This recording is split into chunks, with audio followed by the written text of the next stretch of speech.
conozcáis, soy Mario Alonso Puig. Mi trayectoria fundamentalmente está muy basada en la medicina, en la cirugía, 26 años en quirófanos en distintos países y siempre muy marcada por el interés de cómo un médico puede verdaderamente conectar con otro ser humano y ayudarle a hacer frente a desafíos que a veces son francamente serios. Mi formación fue una formación muy técnica, muy científica, que yo completé buscando qué podía hacer que la comunicación, qué podía hacer que la conversación activara mecanismos en el cuerpo que favorecieran la curación. Topé con una ciencia que estaba en sus orígenes, la psiconeuroinmunobiología, que estaba empezando a investigar esto, cómo la mente, a través del sistema nervioso y del sistema endocrino, puede afectar nuestro sistema de defensa, que es el sistema inmune. Aquello me llevó a profundizar en otros campos, el liderazgo, la comunicación, y de alguna manera a tomar perspectiva sobre nuestra forma de tratarnos unos a otros, nuestra forma de hablar unos con otros, nuestra forma de entendernos a nosotros mismos, a los demás y al mundo. Y si bien la medicina es una ciencia apasionante, el ser humano es la cuestión infinita. Empiezas y nunca acabas. Bueno, mi interés por la educación es mi interés por sacar del ser humano lo que verdaderamente tiene dentro. Yo no creo que ningún ser humano esté llamado a la mediocridad. No lo creo, realmente es que no lo creo. Creo que todo ser humano está llamado a la grandeza, y la grandeza no la define la cultura, la grandeza es una cosa que la define nuestra propia naturaleza. La palabra educación en el fondo quiere decir sacar de dentro, es decir, no somos cubos vacíos que hay que llenar, sino fuegos que hay que encender. Y en este sentido me gustaría contaros una historia que a mí personalmente me ha marcado mucho. He hablado en distintos foros sobre esta historia porque señala lo que para mí es la diferencia entre profesores y maestros. En 1951, en la ciudad de Detroit, nace un joven, un chico de color, que pronto nota lo que es la pérdida, porque siendo jovencito el padre se va. Y se queda la madre, una mujer que no tenía estudios, una mujer que, bueno, se había dedicado a cuidar de sus hijos, y se ve con esta situación, con la situación de que tiene que sacar adelante una familia sin que en ese momento entrara ninguna ayuda económica. Se dedica a limpiar apartamentos, a limpiar hospitales, etcétera, etcétera. Y claro, cuando uno ha vivido en la ciudad de Detroit, como he vivido yo trabajé en un hospital que se llama Henry Ford, en neurocirugía. Cuando uno ha vivido en la ciudad de Detroit, pues se da cuenta que Detroit pues, es una ciudad apasionante, pero en ciertas épocas de la historia ha sido una ciudad bastante complicada. En los años 50 verdaderamente había un apartheid, una especie de apartheid, es decir, las personas de color se tenían que sentar en sitios distintos que las personas blancas, tenían que ir a baños diferentes, etcétera, etcétera. Y claro, este chico era un chico de color, era un chico pobre y que pronto pues fue destacando no por su talento, sino por lo que consideraban que era su estupidez. Tampoco por su serenidad, sino más bien por su tendencia, su temperamento violento. Cualquiera que hubiera tenido, digamos, una bola de cristal habría imaginado que este chico habría acabado sin duda en un penal en los Estados Unidos, si no muerto en un combate entre bandas enfrentadas. Pasaba sus ratos, se olvidaba de su triste condición viendo programas de televisión, hasta que un día su madre decidió que iban a ver menos televisión y se iban a dedicar más a leer libros. Y les obligó a leer libros yendo a la biblioteca pública de Detroit, ya que ellos no tenían dinero para comprar libros, y el joven Benjamin, empezó a enamorarse de los libros. Un buen día llega al colegio. Quiero que entendáis que en el colegio este niño tenía las peores notas, su performance era francamente lamentable, las notas eran pésimas y lógicamente en poco tiempo sería expulsado del colegio. Pero había un profesor, el profesor de ciencias, que verdaderamente era un maestro. Él creía que en todo ser humano hay grandeza, que en todo ser humano hay potencial y que la misión de un maestro es ayudar a que ese potencial se despliegue y florezca. Pero no conseguía que este chico de alguna manera respondiera a los distintos intentos que había hecho para que ganara confianza en sí mismo. Un día el maestro aparece con una piedra muy rara, la levanta delante de la clase y pregunta, ¿qué es esto? Se produce un silencio porque nadie sabe lo que es eso, salvo una persona, que ya os imagináis quién era, Benjamin. Pero Benjamin era el tonto de la clase. La primera pregunta es ¿por qué lo sabía Benjamin? Benjamin lo sabía porque en la biblioteca pública se había dedicado a leer libros de ciencias y por casualidad o sincronicidad, quién sabe, había encontrado libros sobre minerales y había una foto de esa piedra. Pero ¿vosotros pensáis que el tonto de la clase se atreve a hablar? No, porque tú mismo ya matas la respuesta antes de que nazca, es imposible. Si no lo sabe el resto, tengo que estar equivocado aunque parezca que estoy en lo correcto. Pero el profesor sostenía en la roca. De verdad que nadie sabe lo que es esta roca. Y tímidamente el joven Benjamin alzó la mano. Cuando una persona solo ve el performance y solo enjuicia a los demás, es muy fácil decir, venga, Benjamin, ¿cómo lo vas a saber tú? Si tú no sabes nada. Pero aquel profesor mantuvo un espíritu curioso, interesado. Él sabía que en todo ser humano hay grandeza. La buscaba, la llamaba constantemente. Benjamin, ¿tú lo sabes? Sí. ¿Qué es? Obsidiana. Correcto. Pero el profesor podía haber dicho, todo el mundo puede tener suerte en esta vida. ¿Podía haber dicho eso? No, porque él estaba buscando del hilo que te lleva a la madeja. ¿Pues sabes algo más de la obsidiana? Y vaya que sí sabía el joven Benjamin. Empezó a hablar sobre la obsidiana, las temperaturas elevadísimas, luego el frío, cómo cristaliza la roca, etcétera, etcétera. Lo que podría parecer una cosa sencilla, sin más importancia, banal, supuso un antes y un después en la vida de este chico, porque este chico recuperó la confianza en sí mismo, creyó que era posible aprender, creyó en sí mismo, creyó que a pesar de su triste cuna, por decirlo de una manera, podía tener un brillante futuro. Este chico pasó de ser el último de la clase a ser el mejor estudiante de su colegio.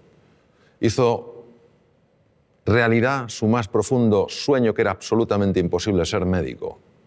Se convirtió en el mejor neurocirujano infantil de la historia, profesor Ben Carson. Ben Carson en 1987 hizo una operación de separar a dos gemelos siameses unidos a nivel craneoencefálico. Todas las cirugías que se habían hecho hasta aquel momento para separar lo que se llama un cráneo pago, esta malformación craneoencefálica, todas los niños habían muerto en la mesa de quirófano. En esta operación, en 1987, intervinieron 70 profesionales de la medicina y duró 22 horas. Los dos niños salieron adelante, vivieron y estuvieron bien y sanos. Él aplicó técnicas especiales de cirugía cardíaca a la neurocirugía. A nadie se le habían ocurrido. Entonces, lo que os quiero transmitir es esto. Es un ejemplo de cómo en todo ser humano hay potencial, en todo ser humano hay grandeza. Y tenemos, entiendo, que tener esta disposición a crear espacios de oportunidad para que esas personas puedan mostrar lo que en realidad siempre han tenido y siempre tendrán, pero que no todo el mundo mostrará si no ve ese espacio de oportunidad. Por favor. Hola, Mario, soy María. María. Como educadora, creo que la motivación es necesaria para el aprendizaje. Y tú dices que hay 6 motivaciones fundamentales para una persona. ¿Podrías hablarnos de ellas? Sí, es una gran pregunta. La motivación es lo que nos mueve a la acción. Y hay efectivamente 6 motivaciones que además están presentes en las distintas culturas. Es una mezcla de nuestra naturaleza y también el entorno cultural. La primera es la motivación de estar en entornos seguros, de poder controlar lo que pasa, de saber que el suelo que pisamos es un suelo firme. La segunda es una motivación de sentirnos reconocidos, sentirnos valorados, de tener un cierto estatus. La tercera es de pertenencia al grupo, es decir, que lleguemos a un sitio y entendamos, sintamos que nos acogen, que no nos desprecian, que no nos marginan. La cuarta motivación es una motivación al desafío, al reto. Si en la vida no hubiera retos, María, sería muy aburrida. Yo sé que a veces nos gusta mucho estar en la zona de confort, pero durante un tiempo. Al cabo de un tiempo no hay quien lo aguante. Entonces ese reto, ese desafío es una motivación importante. La quinta motivación es la de crecer, mejorar y progresar. Y la sexta es la de contribuir al bienestar de otras personas, el tener una vida con propósito. Lo más importante son las motivaciones fundamentales que nos mueven dentro de las 6. Si una persona toda su fuerza la lleva a la aventura, la lleva al descubrimiento, al reto, y sin embargo no cuida un poco la motivación de la seguridad, pues a lo mejor se puede meter en aventuras insensatas, ¿no? Entonces hay un equilibrio natural que hace que las personas nos mantengamos de alguna manera en una línea razonable. Cuando alguna de ellas toma una preponderancia o una significancia demasiado grande, es cuando podemos tener ciertos problemas. ¿Le respondí, María? A ti. Hola Mario, soy Lorenzo y soy maestro y veo que hay jóvenes en la familia y en la escuela que todavía no han descubierto sus talentos, ni siquiera saben que tienen talentos. Entonces la pregunta es, ¿cómo podemos captar esos talentos y cómo podemos potenciarlos? Fíjate, si nadie se ha dado cuenta, ni en la familia, ni en la escuela, que ese joven tiene talento, yo diría que el problema no está en el joven, está en la familia y en la escuela. Es decir, eso es lo primero que tenemos que ver, que todos tenemos la responsabilidad de buscar el talento, de conectar y de ayudarle a florecer. Pues fíjate, el talento, una forma de descubrirlo es curiosa. El talento viene muy marcado por algo que se te da especialmente bien, pero es tan natural en ti que nunca le has dado importancia. Nunca le has dado importancia. Porque para ti es natural, fluye. Y con frecuencia los demás te lo dicen, pero no te lo dicen como, oye, vaya talento tienes, sino mejor, oye, qué bien se te da hablar, qué bien se te da escribir, qué bien se te da dibujar, qué bien se te da moverte, qué bien se te da resolver conflictos. Y como es natural, no le das ningún valor. Mi experiencia a lo largo de los años me viene a mostrar que uno ha de buscar el talento en aquello que le es natural, porque el talento siempre deja huella, siempre se expresa. Y hay cosas que nos pueden parecer que son irrelevantes. Yo, por ejemplo, me decían de jovencito, oye, cuando cuentas una historia es que nos quedamos absortos. Yo jamás pensé que esto tendría tanto impacto con mis enfermos.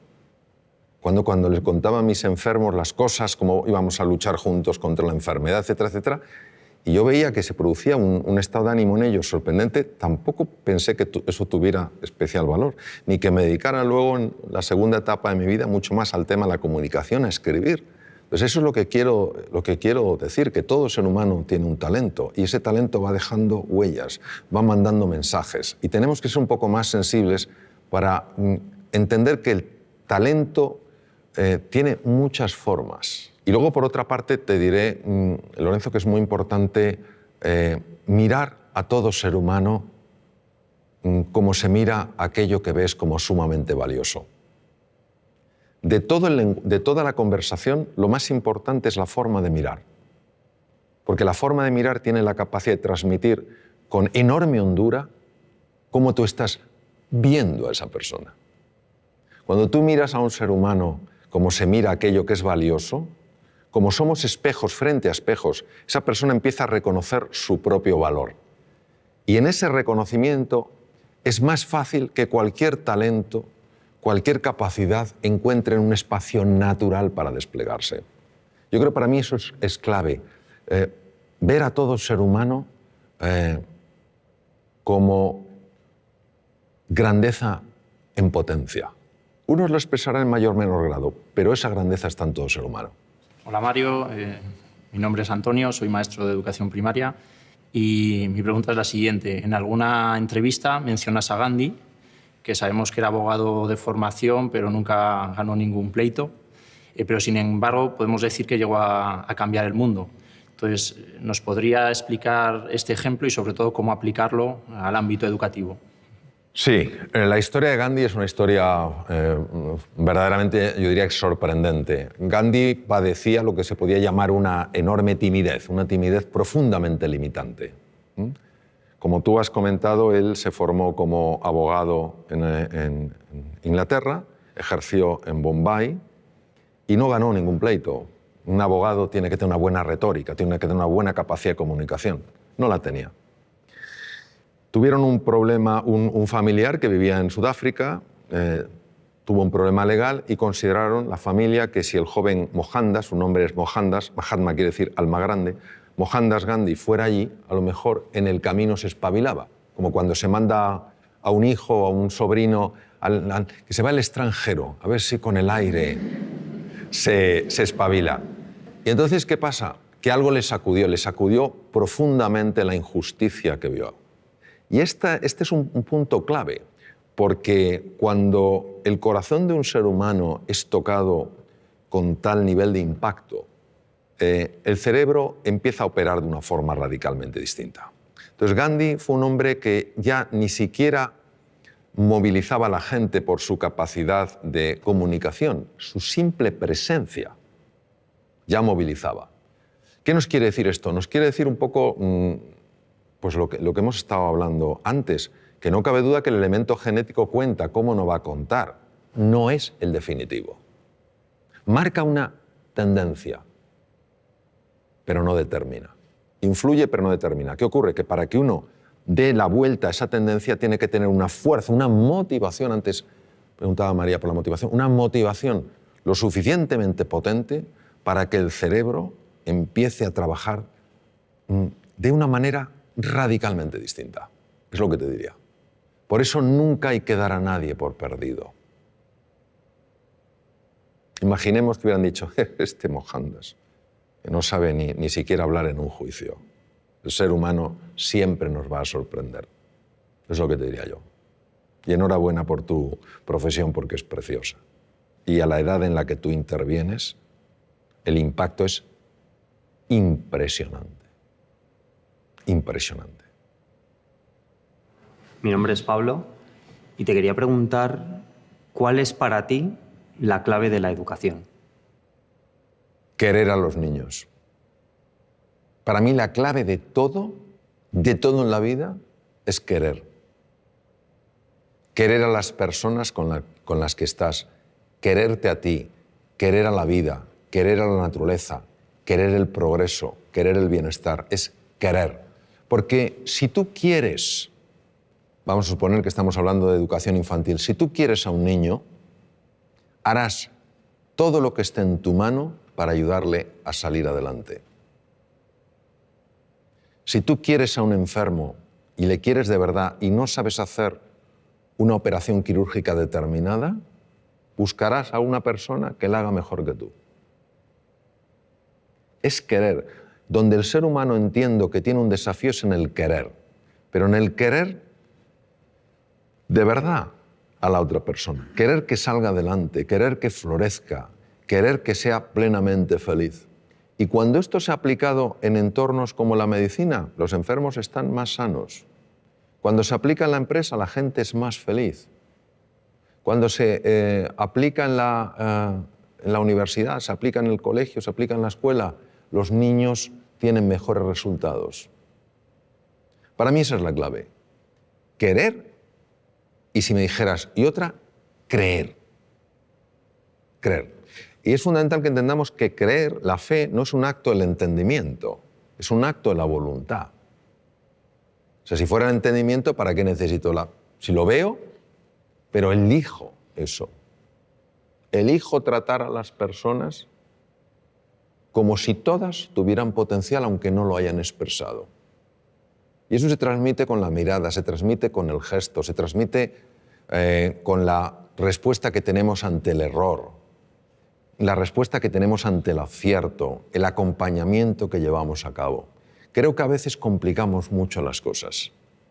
Creo que lo verdaderamente valioso es tremendamente sencillo. Y yo creo que son cuatro principios que si se aplican, querer a las personas, creer en ellas, valorarlas y potenciarlas. Si hacemos eso, a mí personalmente me parece que todo funciona. Si no les queremos, no creemos en ellos, no les valoramos y no les potenciamos, pues yo creo que tenemos otra historia. Yo soy padre de 2 hijos, cada uno diferente. El cociente intelectual solo influye en un 8% aproximadamente del éxito en la vida. ¿Qué es el otro 92%? ¿Cómo conseguimos el otro 92%? Bueno, vamos a ver, Juan. Cuando se habla de porcentajes, hay que entender que siempre hablamos de forma aproximada. Eso es como cuando a veces me dicen, oye, Mario, ¿es verdad que solo se utiliza el 1% del cerebro? Digo, ¿es que acaso conocemos cuál es el 100%?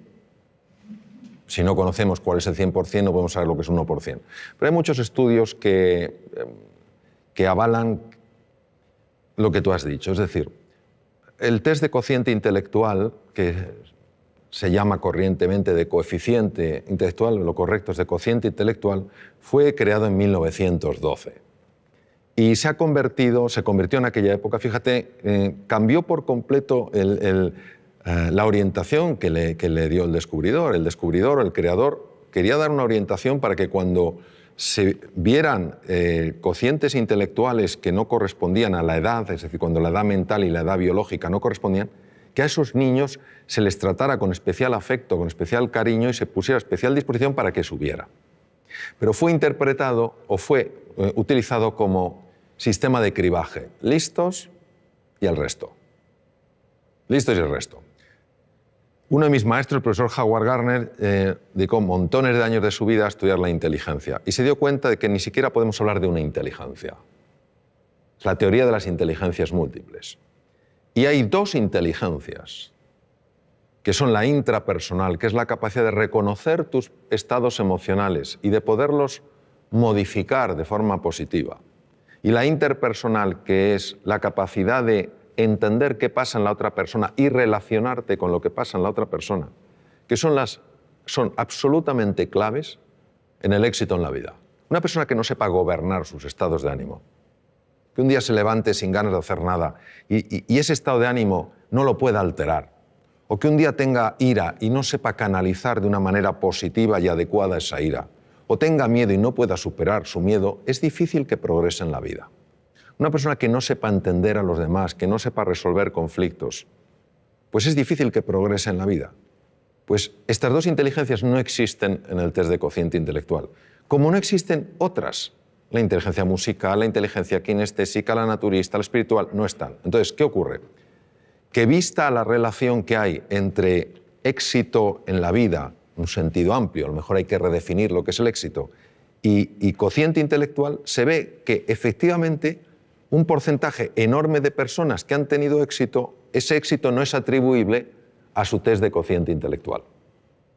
Esto es magnífico porque no niega que el cociente intelectual sea importante, lo que hace es expandir nuestro concepto de la inteligencia. Entonces, sobre tus hijos. Efectivamente, tus hijos son diferentes y es maravilloso que los veas así. Porque si no los vieras diferentes, si los vieras como tú, es que a lo mejor estás proyectando en ellos tu propia forma de ser, ¿no? Habrá uno de tus hijos, tal vez tenga un tipo de inteligencia, el otro tendrá otra. Lo que es importante es que siempre, cuando estén contigo, sientan que son inteligentes. Hemos caído en el tremendo error, y una persona de la que yo aprendí mucho, Sir Ken Robinson lo marca mucho, como de hacer que solo un tipo de persona es la adecuada, ¿no? Necesitamos múltiples perfiles. Un pavo real no es ni mejor ni peor que un águila real. Entonces, cuando un hijo nota, siente que es valioso, que tiene inteligencia, que tiene una forma distinta de procesar que el otro, su autoestima no es dañada. Es que la autoestima es clave porque al final nuestra capacidad de hacer frente a los desafíos o nuestra incapacidad, la mayor parte de las veces nada tiene que ver con el mundo real, tiene que ver todo con el mundo mental. Te voy a poner un ejemplo. En Reino Unido se hizo un estudio fascinante. Se hicieron dos grupos, se buscaron dos grupos de estudiantes homogéneos en cuanto a edades, aproximadamente con el mismo background cultural, pero con dos diferencias. Una de ellas era que uno de los grupos eran teóricamente chicos bastante más inteligentes que el resto según el test de cociente intelectual. Pero estos que eran más inteligentes objetivamente de acuerdo al test de cociente intelectual pensaban que la inteligencia era algo fijo, que no se podía expandir. El otro grupo era un grupo de chicos teóricamente con menor inteligencia según el test de cociente intelectual, pero que creían que la inteligencia con el esfuerzo se expande. Les pusieron una serie de problemas de matemáticas complejos. El grupo de los chicos, entre comillas, más inteligentes, al ver que no lo podían resolver y dar por hecho que la inteligencia no se expandía, abandonaron. El tiempo no era un tiempo reducido, les daban tiempo. Abandonaron diciendo, si no lo soy capaz de entenderlo, no hay nada que hacer. Me falta la inteligencia necesaria para hacer frente a este problema. Los otros chicos tampoco sabían, y de hecho partían de un nivel inferior, pero creían que la inteligencia se expandía con el esfuerzo, y siguieron, y resolvieron los problemas de matemáticas. Es decir, quedaron mejor. Y eso es lo que te quiero decir, que el componente emocional, el componente autoestima, el componente confianza en ellos y en sus posibilidades es absolutamente crucial. Ellos acabarán encontrando su camino, pero no encontrarán su camino si creen que no son capaces de encontrarlo. Para mí tu libro Reinventarse es una magnífica lectura para momentos complicados y personas que pueden necesitar un cambio en su pensamiento. La pregunta es, ¿qué dice la ciencia acerca de ese cambio de pensamiento? Bueno, la ciencia, Lorenzo, incluye múltiples campos. Entonces me voy a referir, si te parece, a la neurociencia. ¿Te parece? La neurociencia en esto es absolutamente clara y, de hecho, Reinventarse lo basé en lo que la ciencia ha descubierto, la neurociencia. Sobre todo lo que se llama la neurociencia afectiva, ¿no? Cómo el cerebro procesa las emociones y los afectos. Sentimientos y emociones están conectados, pero son dos cosas distintas. Y es un tema fascinante que, fíjate la envergadura que tiene, que ya nuestro premio Nobel, Santiago Ramón y Cajal, premio Nobel en 1906, ya lo intuyó. En aquella época era imposible con la tecnología del momento poderlo demostrar, pero era un hombre tan absolutamente genial en su forma de ver las cosas que él lo intuyó. Cuando dijo, todo ser humano, si se lo propone, puede ser escultor de su propio cerebro. Las personas muchas veces no cambiamos no porque no se pueda cambiar, sino porque no estamos dispuestos a hacer lo que hay que hacer para cambiar. Ni tenemos el nivel de inspiración y de ilusión suficiente como para estar verdaderamente comprometidos y levantarnos después de cada caída, ni tenemos una estrategia que funcione y que podamos aplicar, ni a veces tenemos la disciplina necesaria para ir incorporando ciertas prácticas en el día a día.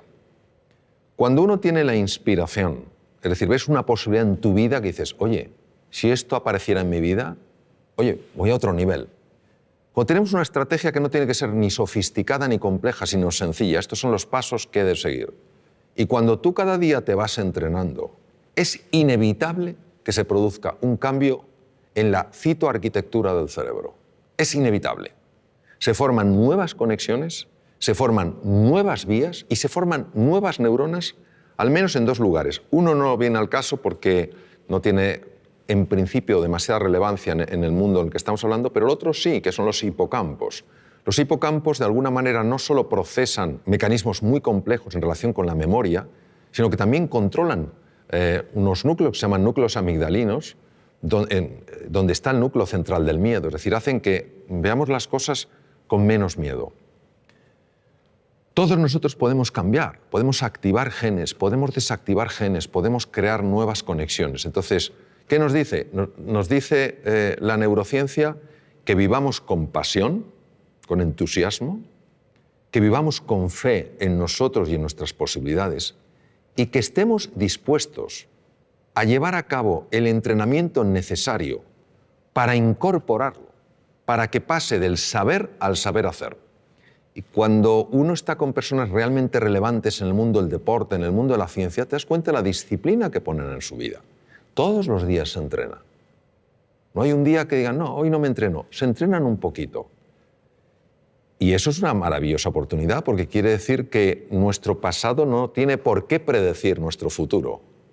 Si una persona quiere cambiar cómo ha vivido hasta ahora, lo puede hacer. Ahora necesita estos ingredientes.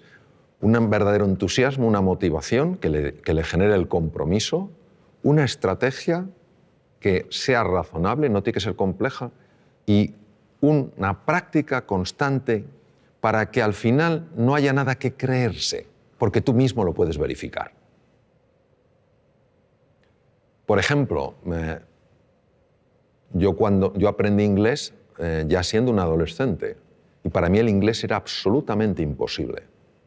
O sea, es que no me entraba nada. Y lo que me entraba no se me quedaba. Y lo que a lo mejor se me quedaba luego no lo recordaba. Con lo cual era ultra frustrante. Y parecía que eso era un muro que no se podía romper. Sin embargo, yo tenía una enorme ilusión porque sabía que si yo aprendí inglés, yo tenía un buen expediente académico, si aprendí inglés, a mí la Facultad de Medicina me podía becar a distintos hospitales del mundo. Y eso fue mi pasión. ¿Qué estrategia tenía? Pues en aquella época, yo ya tengo mucha juventud acumulada, en aquella época había un libro que era muy básico, no había sistemas tan avanzados como el Vaughan y todo esto, había un sistema muy básico que era un manual y me ponía a leer las lecciones. 10 minutos todos los días, con esa pasión y con la ilusión de que se me quedara algo. Y pasó un año, me presenté al primer examen y claro, ellos me preguntaban en inglés y yo contestaba con el libro. Entonces, claro, se me acaba diciendo, pero este hombre nos contesta una cosa distinta. Pero es lo que yo tenía. Entonces, claro, pero yo seguí y al año y medio se me abrió la cabeza y empecé a absorber el inglés como si fuera una esponja marina. Hoy casi me manejo también en inglés como en español. Entonces, lo que te quiero decir es que si fui capaz de romper ese muro partiendo de la incapacidad absoluta de entender, o sea, no es que para mí el inglés fuera difícil, es que era imposible. Pero que necesité una inspiración. Estuve 2 años, 10 minutos todos los días, de forma ininterrumpida, ni siquiera cuando me dolía la cabeza, estuve enfermo con gripe, catarro, etc., nunca lo dejé. Entonces, claro que se puede cambiar, ahora estamos dispuestos a hacer ese esfuerzo, pero tiene que ser algo realmente ilusionante. Y ahí, obviamente, hubo un cambio en la estructura cerebral clarísimo, porque si no es incomprensible. O entre medias me hicieron un trasplante cerebral y yo no me enteré. Es también una posibilidad. Hola Mario, soy Adelaida. Como madre de 2 hijas, nos ocupamos en casa de decirles que son queridas, a pesar de que no se coman toda la comida que tienen en la mesa, a pesar de que cometan equivocaciones, incluso a pesar de que discutimos y peleamos. El caso es que tienen dificultades cuando se enfrentan a situaciones nuevas. Entonces, ¿cómo podemos hacer nosotros como padres para ayudarles a que se enfrenten a esos miedos? Pues viendo que nosotros nos enfrentamos a los nuestros. ¿Sabes lo que pasa? Yo también tengo 3 hijos y resuena mucho conmigo o resuena mucho en mí lo que dices tú. Es difícil que los hijos aprendan valentía de los padres, porque les queremos tanto que nuestro miedo a que les pase algo, nuestro miedo a que sufran, nuestro miedo a que lo pasen mal, hace que muchas veces tomemos una actitud hiperprotectora. Y a veces son amigos suyos, otros familiares, los que dicen atrévete, prueba esto, etcétera, etcétera. Entonces, yo te diría, en relación a tu pregunta, es decir, como madre, ¿qué puedes hacer? Bueno, en primer lugar, entender que es normal que nuestros hijos se den golpes, es normal que nuestros hijos experimenten frustraciones y es normal que experimenten dolor, si no, no hay crecimiento. Y a veces los tenemos un poquito entre palmitas, como que no le pase nada, no vaya a sufrir. No. Yo lo que te diría es que hagas 3 cosas. Lo primero es valorarles. Tú ya les estás valorando. Les valoras como personas. La segunda es desafiarles. Es importante que les desafíes para que ellos crezcan. Y la tercera es acompañarles. Es decir, que muchas veces no se sientan solos en el desafío. Hay desafíos que verdaderamente para todo ser humano y en unos niños el que corresponde a su edad, da mucho miedo. Si se sienten acompañados, lo cual no quiere decir llevarles de la mano, si se sienten acompañados se atreven mucho más. Yo haría esas tres cosas, sencillamente valorarles, desafiarles y acompañarles. Y luego dejar que la naturaleza obre. La realidad y el mundo real, al menos como yo lo veo, es mucho más benevolente que el mundo mental. El mundo mental nos monta unas historias. Yo creo que es experiencia de muchos, si no de todos los que estamos aquí, como cuando alguna cosa nos ha dado miedo y hemos dicho, tengo que hacerlo, y le hemos dicho, pero si no era para tanto. Si no era para tanto. El miedo tenemos que verlo no como un oponente, sino como un compañero imprescindible para crecer. Cuando una persona siente miedo, estamos hablando de los miedos habituales, no estoy hablando de ante el depredador. Cuando una persona siente miedo es porque está tocando las barreras, los límites de su zona de confort. Y esa es la llamada para estirarse. Esa es la llamada para crecer. Toda la magia está fuera de la zona de confort. Todos tenemos miedo. En una ocasión, un piloto, hace muchos años, en norteamericano, los mejores pilotos de Boeing 747, los Jumbo, le preguntaron qué sentía al despegar con 400 pasajeros. Y él dijo, miedo. Y el que entrevistó dijo, Dios mío, ¿pero cómo puede tener usted miedo? Así que dijo, no, yo tengo miedo, que no es lo mismo que el miedo me tenga a mí. Cuando yo tengo miedo, tengo un nivel de atención, un nivel de alerta, un nivel de eficiencia que no tendría si para mí fuera algo banal, estaría mucho más despistado. Ahí estoy atento. Pero el miedo no me tiene a mí, es decir, yo no estoy en pánico. Es completamente diferente. Entonces ese puntito tenemos que verlo. Y luego que vean en ti también, como yo procuro, con mis errores, por supuesto, que vean en mí que hay una coherencia entre lo que decimos y lo que hacemos. Porque al final nuestros hijos no van a hacer lo que les digamos, van a hacer lo que vean. Hola Mario, mi nombre es Fernando y soy director pedagógico en un colegio. Mi pregunta está relacionada con el micromundo que es siempre un aula. ¿Por qué es tan importante el estado de ánimo de alumnos y profesores en el proceso de aprendizaje y qué estrategias podemos utilizar para conseguir que ese estado de ánimo sea el óptimo? Me gusta especialmente de tu pregunta que incluyas tanto alumnos como profesores, porque creo que es importantísimo valorar el estado de ánimo del profesor. Un sistema educativo que no valora el estado de ánimo del profesor, creo que se equivoca profundamente. El profesor es el elemento más importante del sistema educativo. No es la tecnología, no es el aspecto de las aulas ni el tamaño de los campos deportivos. Es el profesor. Y si un profesor ha perdido el ánimo, ánimo es alma, se ha desanimado, es importante ayudar a esa persona a que recupere el ánimo porque, primero, es una profesión importantísima. Segundo, porque lo necesita para estar bien y lo necesita para enseñar bien. E igual pasa con el alumno. Si un alumno ha perdido el ánimo, es muy difícil que pueda captar nada. ¿Por qué es tan importante? Nosotros somos hijos de Descartes. Y Descartes, filósofo del siglo XVII, padre de la filosofía racionalista, obviamente fue un hombre muy brillante. Sin embargo, dijo algo que penetró mucho en el inconsciente colectivo y vivimos de acuerdo a aquello.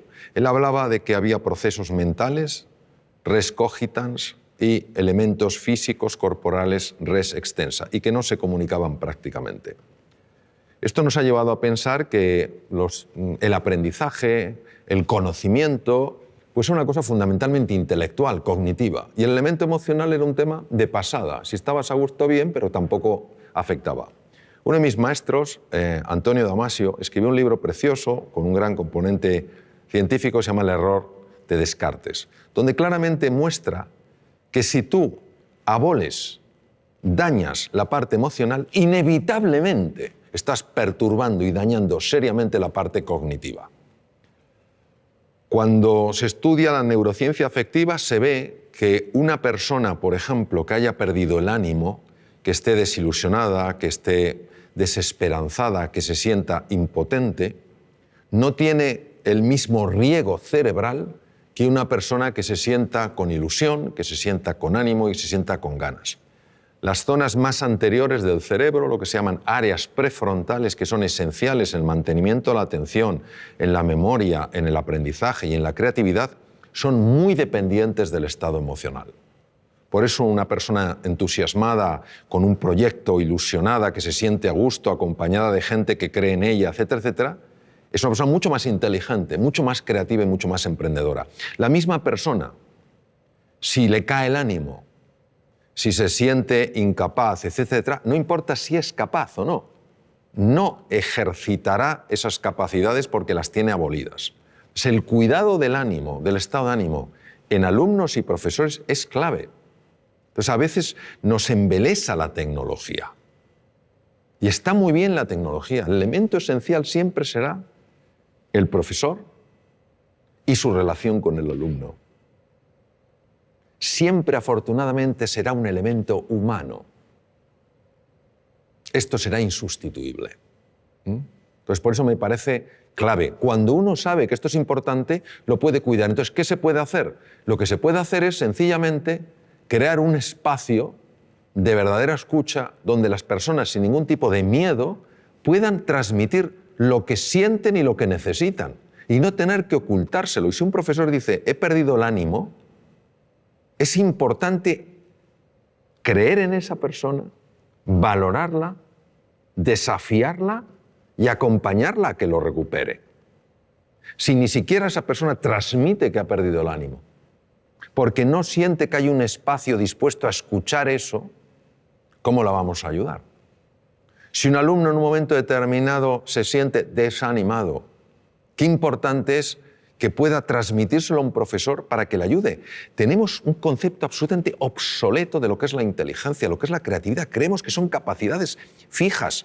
El propio Daniel Goleman hizo un estudio en un barrio de Boston. Yo ejercí como cirujano en Boston. Un barrio que se llama Roxbury, que es un barrio muy complicado. Niños con cocientes intelectuales muy bajos. Empezó a ilusionarles, empezó a motivarles, empezó a hacerles creer en sí mismos y en sus posibilidades. Pasado unos meses, les volvieron a hacer un test de cociente intelectual, que lo lógico es que hubieran sacado la misma puntuación y algunos sacaron 20 puntos más. Entonces, lo que no podemos es creer que el ser... Qué bien lo decía Ortega y Gasset. Decía, el ser humano no es un participio, sino un gerundio. No estamos hechos del todo, sino que nos vamos haciendo. La inteligencia se va haciendo, la creatividad se va haciendo, todo se va haciendo. Y la conexión es el ánimo que tienes, la ilusión. Pues curiosamente esto, a pesar de toda la investigación que hay que lo refuerza, sigue siendo en muchos medios una rareza. Es como una conversación que no se tiene. Parece que estamos en el siglo XVII. Que hemos avanzado mucho tecnológicamente, pero no tenemos el tipo de conversación que a lo mejor podríamos tener para tocar temas de esta envergadura. Y no hay nadie que no tenga momentos con el ánimo caído y necesite que alguien le ayude a levantarlo. Si lo podemos expresar con confianza, si podemos abrir nuestra vulnerabilidad sin sentirnos en peligro, es que todos ganamos. Eso es lo que yo te diría. Hola, Mario. Me gustaría que nos contaras algunas técnicas, consejos o pautas que transmitir a nuestros hijos cuando se ponen nerviosos ante un examen. Esa situación de estrés, de nervios que vivimos, ¿cómo manejarla? El estrés es un campo muy amplio y de gran calado. Entonces, yo lo que te diría es que la razón por la que nos ponemos nerviosos la mayor parte de las veces no es por el hecho en sí, sino por la historia que nos estamos contando acerca del hecho. Es decir, hay un examen y esto obviamente es una prueba. Vamos a ver, si no tienes ni idea del contenido, es normal que estés nervioso. Es decir, pero eso ni lo estamos considerando aquí. Es decir, una persona que se va a un examen y no ha estudiado nada, ya le puede decir, ponte a hacer un poco de mindfulness. No te va a venir la ciencia infusa. No te va a venir la ciencia infusa. O sea, no te va a venir la ciencia infusa. Entonces, estamos hablando de una persona que por lo menos ha hecho un esfuerzo, tiene un cierto conocimiento del contenido y lo que quiere es expresarlo bien. ¿Por qué se pone especialmente nerviosa esa persona? Por lo que se está contando a sí misma. Hay un diálogo interno que es absoluto ruido mental que está diciendo, anda que si sale la pregunta que no te sabes, anda que si no lo escribes bien. Es un discurso que ha sido fotografiado con técnicas de resonancia funcional magnética en cuanto a activación de centros cerebrales, ¿no?, que corresponden a ese discurso, ¿no? Yo te diría que hay varias cosas que sabemos que ayudan a reducir ese estado de ruido, vamos a llamarlo ruido mental, es decir, ese nerviosismo como consecuencia de ruido mental. En primer lugar es hacer ejercicio físico. El ejercicio físico por sí solo tiene la capacidad de reducir el ruido mental. El ejercicio físico no implica apuntarse a un gimnasio, sino moverse más. Segundo lugar, poderlo hablar con alguien de confianza, poder hablar el sentir, poder contar el sentir. Y a veces, si no tienes a nadie, escribe lo que te preocupa, pero en un papel tan pequeño que casi no lo puedas ver. Porque el cerebro está interpretando que si puedes poner el problema en un tamaño tan pequeño es que el problema no es tan grande. ¿Vale? La siguiente cosa que te diría es que se entrenen en una cosa que cada vez tiene, pero por pura lógica, más difusión, que es todo lo que es los estados contemplativos de la conciencia, que no es más, o mindfulness, que lo único que significa es que se entrene en prestar atención a las cosas que son reales, como su respiración, como las sensaciones del cuerpo, porque el otro es mental. Entonces, cuando la narrativa no recibe la misma atención, empieza a tener menos impacto. Y hay una cosa que es clave en el adiestramiento, y yo he visto su tremenda eficacia, que es acostumbrarte a traer la atención al aquí y a la ahora. Es decir, por ejemplo, vamos a suponer que uno de tus hijos está preparándose para el examen y está nervioso como puede estar uno de los míos y cualquiera de nosotros. Esto es una cosa que todos podemos compartir y relacionarnos perfectamente con esa situación. Entonces, claro, empieza a pensar, no, si hubiera estudiado más, si ya me lo decía mamá, no veas tanta tele y estudia un poco más, y no lo he hecho. Anda que si ahora lo hago mal el examen, fíjate qué cosa, qué truco tan sutil y demoledor de lo que se llama la mente dualista. Te está llevando para atrás a lamentarte y te está llevando al futuro a preocuparte. Te priva de fuerza en el presente. Y una cosa que procuro entrenar todo lo que puedo es cuando veo que me estoy lamentando de algo del pasado, inmediatamente vengo al presente. Porque caemos en la tentación de pensar que cuando miro atrás para lamentarme de algo no lo volveré a repetir. Es mentira. Es un truco para que te sientas fatal. Eso es como cuando uno ha decidido reducir su ingesta, lo que come, y llega el momento del postre. Y se acerca el camarero y te dice, por cierto, la especialidad aquí son los postres. Y entonces tímidamente preguntas, ¿no tendrá algo de chocolate? Y dice, señor, la mejor tarta de chocolate del mundo. Entonces es como un deseo irrefrenable de comerte esa tarta de chocolate. Entonces te la comes y cuando te la has comido empiezas a sentirte culpable. No me la tengo que haber comido. Es la misma mente jugando de tal manera que te tenga siempre atrapado. Primero, hace que esa tarta de chocolate sea absolutamente tentadora. Y lo segundo, hace que te sientas culpable. Yo me pregunto, ¿hay alguien que por sentirse culpable ha cambiado alguna conducta? No. Llega la próxima tarta de chocolate y vuelves a caer. Entonces, lo que te quiero decir, cuando se habla tanto del aquí y el ahora, parece que tiene una connotación metafísica o filosófica. No es así, es tremendamente práctica. Cuando tú estás aquí y ahora, la mente no tiene la capacidad de meter tanto ruido. Lo que genera nervios es la mente. Pongamos el ejemplo de un opositor. Este sí que es un examen donde una persona se juega 3, 4, 5 años de estudio, 13 horas diarias, saliendo como mucho un día o medio día a la semana, y hipotecando toda su vida profesional a ese examen. 300 temas, se lo sabe. Llega, le dan al bombo, tema 120 y se queda en blanco. Se retira, se levanta la silla, se va y justo le sale el tema 120. ¿Se lo sabía? Sí. ¿Por qué no ha salido? Porque la narrativa ha empezado a decirle, nunca serás notario. Ese es el problema. Es un entrenamiento. Porque hay que ir en contra de un condicionamiento mental previo. El tema es, ¿cuánto nos va a costar? Yo no creo que esa es la pregunta. La pregunta es hasta dónde nos puede llevar. Hola Mario, soy María. ¿Nos podrías contar qué es el mindfulness y cómo funciona y qué evidencias científicas tiene? Sí, claro que sí, María. Lo que pasa es que lo voy a contar de una manera muy visual, porque yo creo que lo vamos a ver mejor. Vamos a suponer que tú y yo estamos dando un paseo, entramos en un parque y vemos un lago, no muy grande, pero un lago. Entonces nos asomamos a ver qué hay en el fondo del lago y si el lago es profundo o no lo es. Pero no podemos ver el fondo. ¿Por qué no lo vemos, María? Porque está el agua turbia. Muy bien. Una de ellas es que el agua esté turbia. Si el agua está turbia, no podemos ver el fondo. Y si el agua no estuviera turbia, sino que fuera absolutamente cristalina, ¿por qué no vemos el fondo? Pues a lo mejor no vemos porque ese agua está agitada. Vamos a suponer que conseguimos que ese agua se serene, que ese agua se tranquilice. Entonces podemos ver el fondo, que puede tener una gran profundidad, ¿verdad? ¿Y qué hay en el fondo? En el fondo puede haber grandes tesoros, ¿no? Me permito recordar que algunos de los mejores tratamientos oncológicos que hay en la actualidad se han obtenido de esponjas marinas. Hay grandes tesoros, grandes oportunidades y también podemos ver cosas pues, que no tendrían que estar ahí. Plásticos, basura en el fondo del mar que está haciendo daño a la naturaleza, ¿correcto? Eso es lo que hace el mindfulness.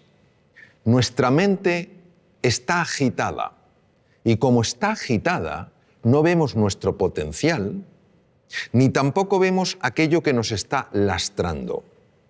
Cuando conseguimos que ese agua, esa mente se serene, empezamos a ver cosas en nosotros y a experimentar sensaciones y a experimentar realmente descubrimientos, revelaciones en el sentido de cosas que estaban veladas y se ven, que tienen un poder transformador en la vida. Y también empiezas a ver aquellas cosas que no habías visto de ti y que realmente te están haciendo la vida difícil.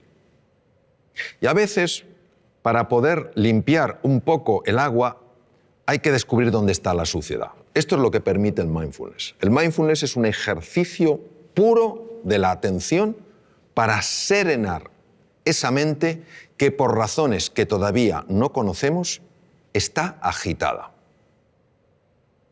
Y como está agitada, no podemos reconectar con nuestro potencial oculto, ni sabemos por qué tantas cosas que son pequeñas nos alteran de una manera tan grande. El mindfulness ya está descrito en la literatura india desde el Bhagavad Gita de hace 3.500 años, cuando Krishna le dice al príncipe Arjuna, la mente es difícil de manejar como el viento, y cuando cerca del Nepal el príncipe Gautama Siddhartha, Sakyamuni Buda, el primer despierto según el lenguaje sánscrito, descubre que el dolor es parte de la vida, pero el sufrimiento lo genera este movimiento de la mente. Y que la forma de combatir ese sufrimiento es estabilizar la atención, alejándola de esa narrativa, de esa rumiación constante, de ese ruido que nos impide reconectar con lo que somos. La evidencia científica, pues mira, la evidencia científica es aplastante. Aplastante tanto la neurociencia contemplativa, que es la que se dedica a estudiar el efecto en el cerebro de los estados meditativos, como en la fisiología cardíaca, en la endocrinología, en la neurología. Es que, fíjate, detrás de muchísimas enfermedades, por no decir de todas, hay un factor que puede pesar más o menos y que es la ansiedad. La ansiedad es generada por el ruido mental. La Universidad de Harvard es pionera en el mundo estudiando esto. Entre el 60 y el 90% de las consultas a médicos generales tienen como uno de los factores clave emociones perturbadoras. Vivir en la ansiedad, vivir en la desesperanza, todas estas cosas. Entonces, eso es lo que hace el mindfulness. A nivel de cerebro, pues por ejemplo, a nivel de cerebro unas cosas que hace es reducir el volumen de la amígdala. La amígdala, que no son estas, están en el cerebro. La amígdala es un núcleo que contiene grupos de neuronas muy relacionadas con el miedo y con la ira. Se ha podido observar con resonancia funcional magnética, que es una técnica de imagen para ver las partes más activas, una reducción en el volumen de la amígdala. Es decir, una persona que practica este ejercicio de atención plena es menos propensa a vivir en miedo y en ira. Imaginemos lo que es esto para la humanidad. En segundo lugar, se ha visto un aumento del tamaño de la corteza prefrontal del lado izquierdo, que es muy importante, por ejemplo, porque tiene un enorme impacto en el sistema de defensa del cuerpo, el sistema inmune. Otra cosa que se ha visto es que un sistema que se llama sistema red neuronal por defecto, que es la que hace que estemos distraídos, empieza a amortiguarse y otra red, que se llama red ejecutiva central, es mucho más activa, es decir, favorece que te des más cuenta de lo que pasa. Esto es importante, por ejemplo, para reducir la incidencia de accidentes.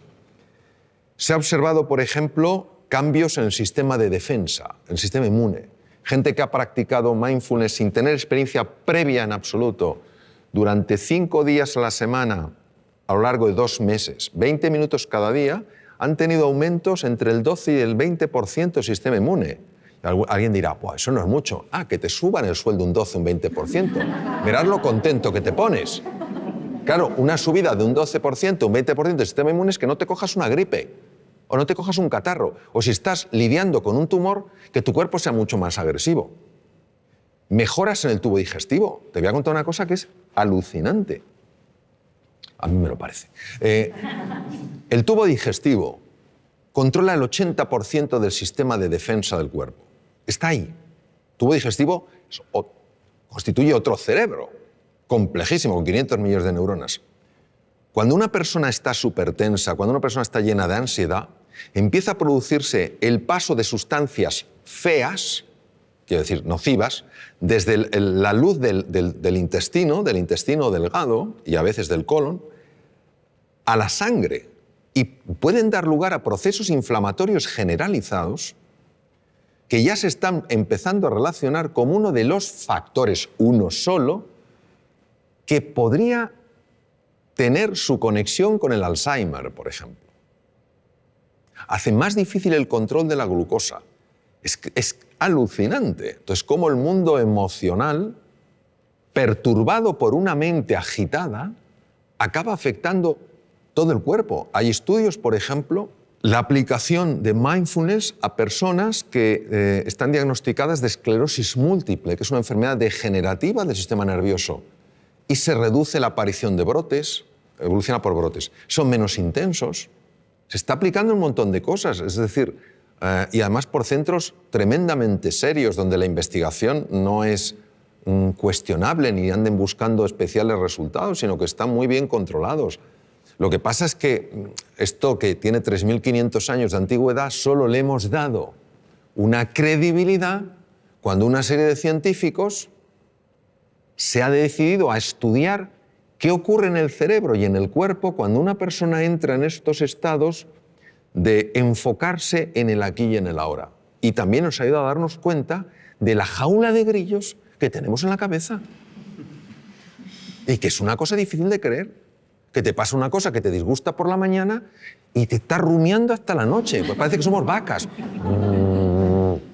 Y que el simple hecho de parar eso hace que el organismo, que tiene una capacidad natural de recuperación, pueda recuperarse. No hay nada mágico aquí. Bueno, sí hay mágico, que la vida es mágica. Eso es lo que hay de mágico. Pero a veces estos diálogos que tenemos bloquean la magia, no porque la anulen, sino porque no la dejan florecer.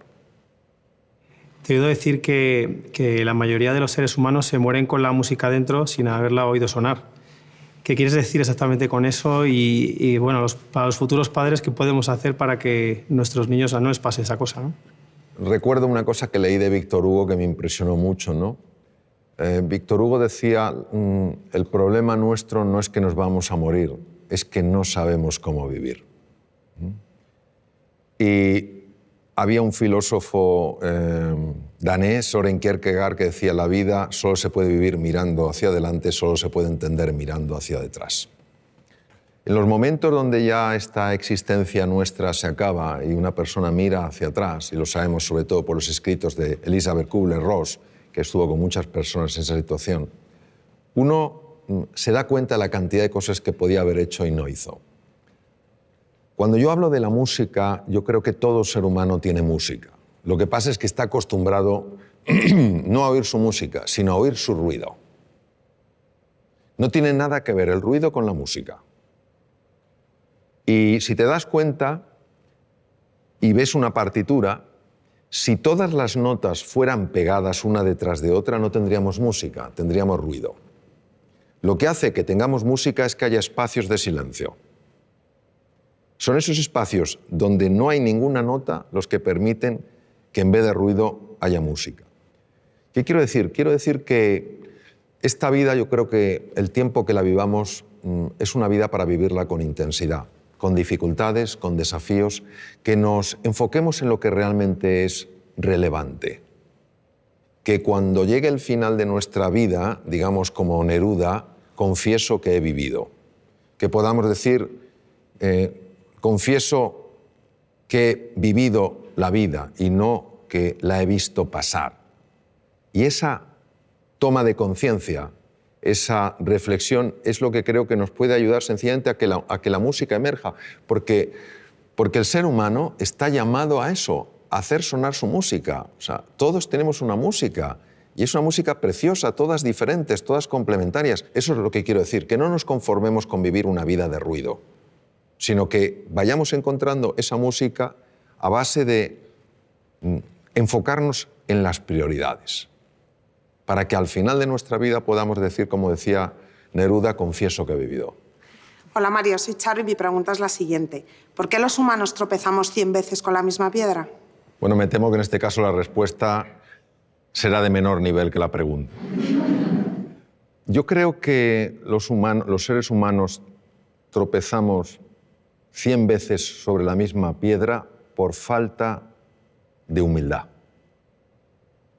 La humildad es para mí la virtud más grande que existe porque es para una persona probablemente la más difícil de vivir plenamente, que no es la modestia, no es ser una persona así apocada, es la humildad de corazón. Cuando una persona es realmente humilde, y no lo digo por mí porque desafortunadamente no lo soy, pero sí por personas con las que he estado, grandísimos seres humanos con una humildad aplastante, son personas que tienen mentalidad de principiante. Es decir, puede ser un premio Nobel y te está escuchando como si fuera un alumno tuyo. Pero ¿yo qué le puedo enseñar a este hombre? Pero está plenamente ahí. Cuando comete un error, lo que más le interesa no es buscar culpables ni en él, ni en ella, ni en los demás, sino averiguar qué es lo que ha pasado. Es una mentalidad mucho más científica, interesada, curiosa, que una mentalidad enjuiciadora. Porque creo que cuando una persona es humilde y tropieza con una piedra, está dispuesta a reconocer que ha tropezado con una piedra y no a intentar ocultarse ante sí misma o ante los demás qué ha sucedido. Porque creo que cuando una persona es humilde y tropieza con una piedra, se deja asesorar, pregunta, escucha, pide ayuda y se deja ayudar. Creo que nuestra soberbia nos mata, literalmente. No queremos aceptar las cosas como son. Queremos que sean a nuestra medida. Queremos que la vida se pliegue a nuestros deseos. Por eso no fluimos con la vida. Cuando aparece algo que no nos gusta, nos preguntamos ¿por qué? En lugar de ¿para qué? Y todo eso creo que es lo que hace que nos cueste aprender. Y si yo lo llevara a una metáfora, creo que la vida se vive en plenitud cuando el que pilota el coche es la conciencia y en el copiloto va el ego. Pero cuando el ego es el que pilota, Te puedes tropezar 100, 1000, 100.000 y nunca aprenderá. Bueno, creo que ha llegado el momento ya de terminar. Aparte de expresaros mi profunda gratitud por las dimensiones tan amplias y profundas de vuestras preguntas, pues un poco resumir, tal vez desde otro ángulo, lo que hemos estado hablando, que es que el ser humano es indivisible. O sea, una persona puede tener un hígado, pero una persona es más que su hígado. No somos casos clínicos interesantes, sino seres humanos completos. Y que la faceta física, el cuidado del cuerpo, de la nutrición, el hacer ejercicio físico es muy importante. La faceta mental, dormir bien, dormir suficiente es importante. Es más importante dormir que comer, fisiológicamente hablando. Que la faceta mental es clave, que tenemos que aprender todos a gestionar mejor nuestra mente, a enfocarnos en lo esencial, a usar un lenguaje que nos ayude, no que nos anule, a interpretar las cosas de una forma que nos permita salir adelante, no quedarnos atascados, ¿no? Que el elemento afectivo es esencial, buscar lo positivo en las cosas, más que los porqués, los paraqués, más que los esques, pues tal vez los hayques, a lo mejor más que solo me queda, pues los aún me queda, ¿no? Y que luego hay una dimensión espiritual en la existencia humana que es muy importante y que nos abraza a todos, que es la vida con propósito, es decir, que nuestro propósito no es solo experimentar la felicidad, sino ayudar a otros seres humanos también a ser felices.